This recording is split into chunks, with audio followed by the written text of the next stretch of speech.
Hello students, last lecture में हमने for each loop का यूज किया था नंबर एरे के लिए और इस लेक्चर में हम कैरेक्टर्स का यूज करेंगे। अब यहाँ पे मैंने hello Preeti how are you ये हमने एक एरे एलिमेंट्स क्रिएट किए हैं which will be separated by semi by a comma. So अब हम इसको रन करके देखते हैं। हमारा जो रिजल्ट है hello Preeti how are you, इसके थ्रू हमने प्रिंट कर दिए हैं एरे के एलिमेंट्स, ठीक है, अपने कंट्रोल वेरिएबल के through, that is key. So अब हम मूव करते हैं कि अगर हमें ये जो सेम प्रोग्राम है हमें फॉर लूप का यूज करके बनाना है। सपोज हमें नंबर्स लेने हैं, हम नंबर्स लेके चेक कर लेते हैं। अब सपोज मैंने ये नंबर्स ले लिए हैं, ठीक है, और मुझे फॉर ईच लूप का यूज करना है। फॉर ईच लूप मैं कर चुकी हूँ, अब मुझे नेक्स्ट यूज करना है फॉर लूप का यूज, ठीक है। फॉर लूप में यूज करने जा रही हूँ।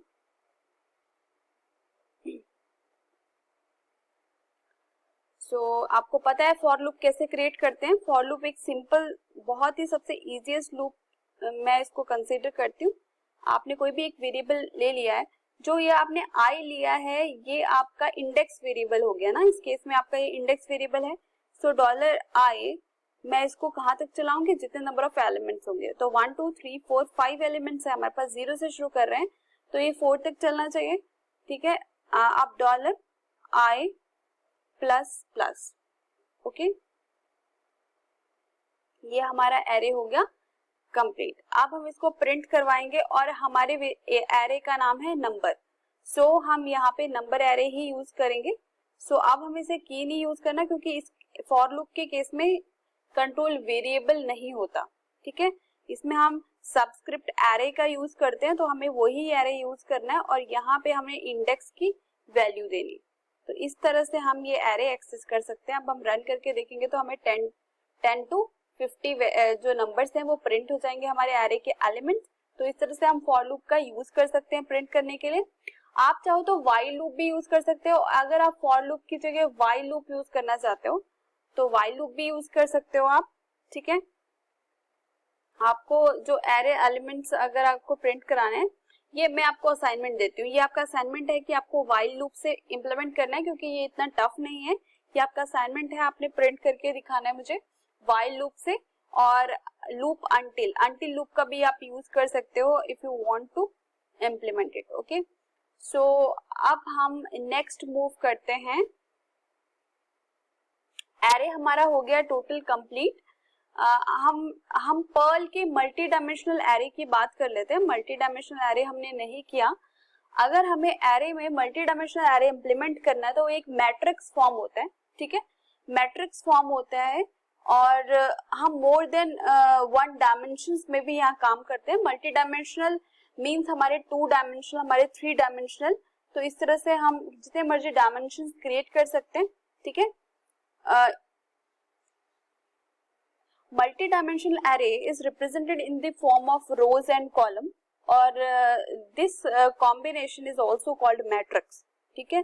So they can not hold arrays or hashes, they can only hold scalar values. They can contain references to another arrays or hashes.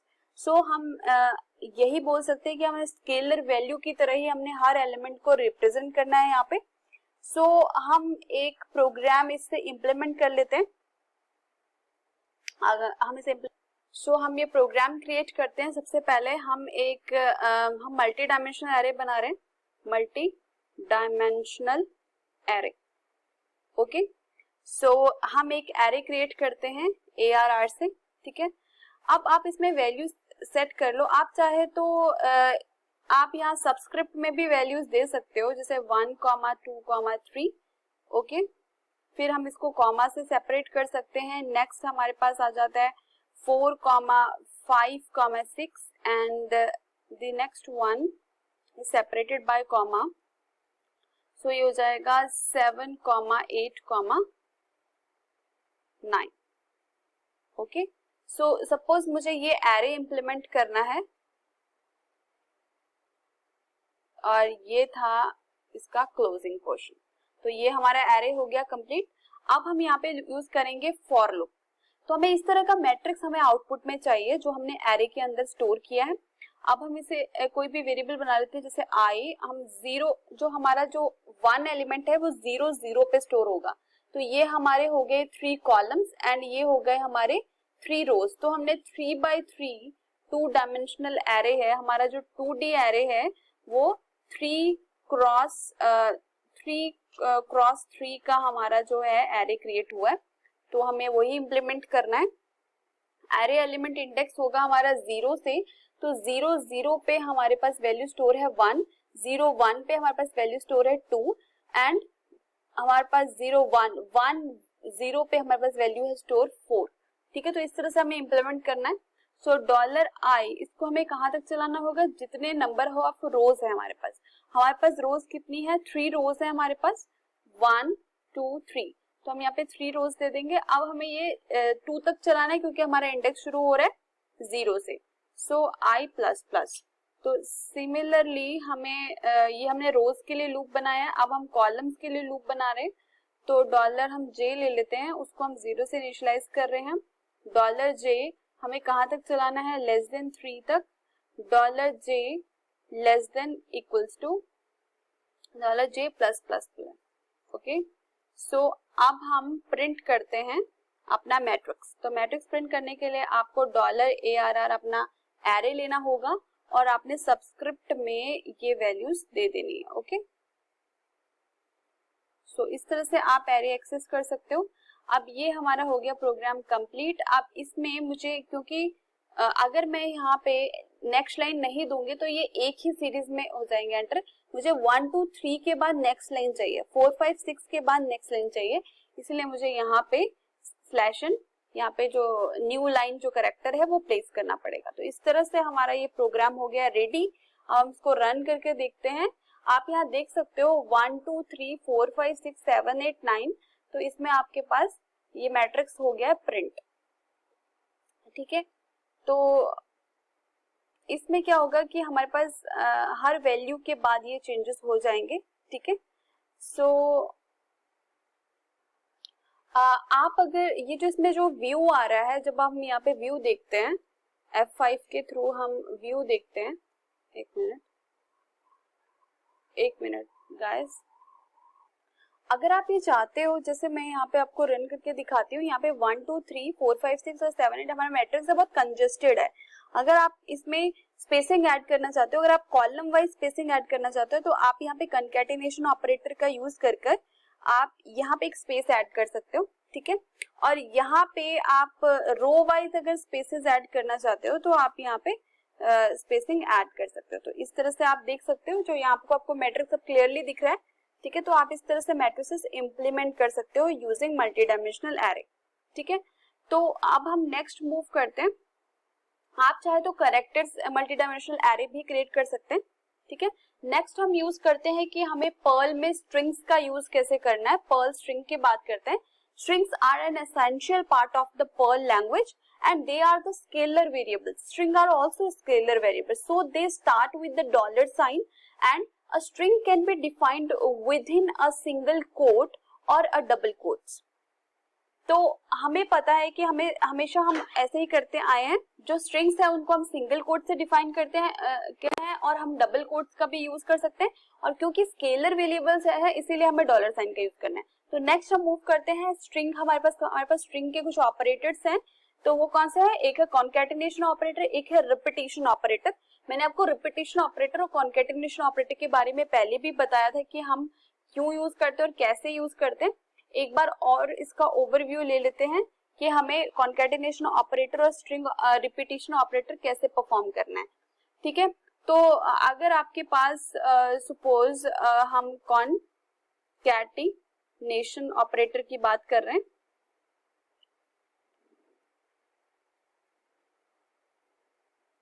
So concatenation operator में हमारे पास क्या है, सपोज हमें एक फुल नेम क्रिएट करना है, तो हम फर्स्ट नेम से एक वेरिएबल बना रहे, उसमें हमने जैसे प्रीति लिखा है और ये हमारा फर्स्ट नेम है।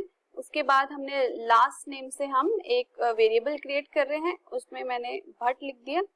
ठीक है, अब मैं क्या कर रही हूँ, मुझे अपना फुल नेम लिखना है। फुल नेम हमें चाहिए, ठीक है। तो full name is equals to dollar first name dot उसके बाद डबल कोट से स्पेसिंग ऐड कर दीजिए और उसके बाद हो जाएगा डॉलर लास्ट नेम। ये किस लिए यूज करते हैं? वैसे तो अभी आपको देख के लग रहा होगा कि ये चीज तो बहुत ही वैसी है कि हम डायरेक्टली अपना प्रीति भट्ट फुल नेम क्यों नहीं लिख सकते, हमें इतना कोड लिखने की क्यों जरूरत है। बट एक्चुअल में जो ये प्रीति और भट्ट है ये तो हम अभी यहाँ जस्ट असाइन कर रहे हैं। बट जैसे सपोज आप सोशल नेटवर्किंग साइट यूज करते हो, आप अपना प्रोग्राम लॉग इन करते हो, आप तो जो लॉगिन होता है, जो फेसबुक से लॉगिन है, कोई भी लॉगिन की का जो सेशन आप क्रिएट करते हो तो हर यूजर का जो प्रोफाइल है वो डिफरेंट होता है, उस पर उसका नाम, उसका ईमेल आईडी वो डिफरेंट आता है। तो जब भी आप लॉगिन करोगे तो वो आपको वो नेम वहां दिखेगा। तो वो सेशन के थ्रू आप जो आपका फर्स्ट नेम है, लास्ट नेम है, आप एक्सट्रैक्ट करके भी यूज कर सकते हो।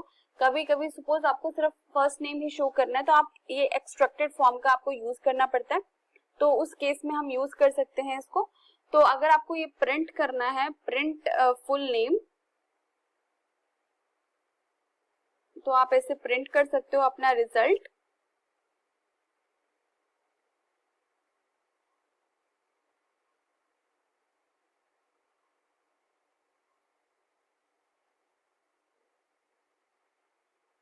सो अब मैं इसको सेव करती हूँ। तो यहाँ पे देखो आपको फुल नेम दिखाई देगा, प्रीति भट्ट। ओके, सो इस तरह से हम कॉन्केटेनेशन ऑपरेटर का यूज कर सकते हैं। अगर आपको रिपीटेशन ऑपरेटर यूज करना है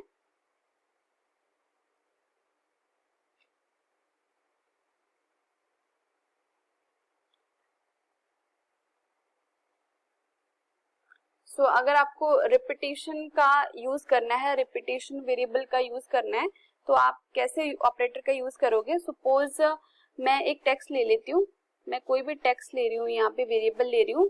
सपोज मैंने ले लिया थैंक यू। ओके, अब मैं कोई सपोज मैं इसी को रिपीट करना चाहती हूँ, मैं थैंक यू वेरिएबल को रिपीट करना चाहती हूँ। मेरा आउटपुट क्या होगा? मेरा आउटपुट होना चाहिए is equals to dollar txt में एक स्ट्रिंग है, मुझे उसको कितने टाइम्स रिपीट करना है वो मैं इस x वेरिएबल का यूज करके, बट आपको स्पेसेस रखना है इसके बीच में। स्पेसिंग नहीं रखोगे तो ये वर्क नहीं करेगा। अगर मुझे सपोज उसको 4 टाइम्स थैंक यू को रिपीट करना है, मतलब क्या करोगे, जो x से राइट हैंड साइड में होगा ये नंबर होगा, हमेशा इंटीजर वेरिएबल होगा, और ये बताएगा आपको कितने टाइम्स लेफ्ट साइड वाले जो स्ट्रिंग है या फिर नंबर है उसको रिपीट करना है, तो वो उतने टाइम ही रिपीट होगा। तो इस तरह से हम ये करते हैं, थैंक यू 4 टाइम रिपीट होना चाहिए। तो 1 मिनट में इसको सेव कर लेती हूँ। पहले सेव किया मैंने प्रोग्राम और मैं इसको रन कर रही हूँ। ये शायद प्रोग्राम अपडेट नहीं हुआ है, एक बार मैं इसको कमेंट में डाल देती हूँ इस पूरे प्रोग्राम को। हमारे पास होता है कमेंट के लिए इक्वल टू बिगिन, ठीक है, और उसके बाद मैं इसको डाल देती हूँ इज इक्वल्स टू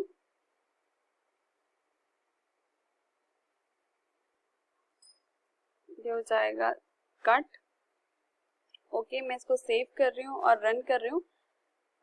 यहाँ पे कुछ प्रॉब्लम है, हाँ, क्योंकि हमने ये प्रिंट नहीं किया है इसलिए हमें आउटपुट शो नहीं होगा। हम इसे प्रिंट कर लेते हैं, डॉलर आउटपुट, हमें इसे प्रिंट करना है /m, ये हमें रिजल्ट प्रिंट करना है यहाँ पे F5। अब यहाँ पे आप देख सकते हो 1 2 3 4, हमारे पास 4 टाइम्स है थैंक यू है, वो प्रिंट हो गया। ठीक है, आप चाहो तो यहाँ पे टैब स्पेसेस दे सकते हो इफ यू वांट। तो इस तरह से हम रिपीटेशन का प्रोग्राम कंप्लीट कर सकते हैं। ऐसे ही हमारे पास बहुत सारे स्ट्रिंग रिलेटेड फंक्शंस है, वो सारे फंक्शंस हम इम्प्लीमेंट करेंगे। जैसे हम स्लाइड्स में चलते हैं अपने, तो यहाँ पे आप देख सकते हो हमारे पास स्ट्रिंग में हमने कॉन्केटेनेशन और रिपीटेशन का यूज कर लिया। अब हमारे पास पर्ल में कि how initialization and declaration of string है कि हमें कैसे डिक्लेयर करना है। उसमें हमारे पास सिंटेक्स है कि हमें वेरिएबल का नेम देना पड़ेगा डॉलर से, और इस तरह से हम डबल कोट या सिंगल कोट से स्ट्रिंग यूज कर सकते हैं। उसके बाद हमारे पास सिंगल कोट और डबल कोट का क्या यूज है, ये सारे फंक्शन हम करेंगे नेक्स्ट लेक्चर में। ठीक है, तब तक के लिए thank you so much guys.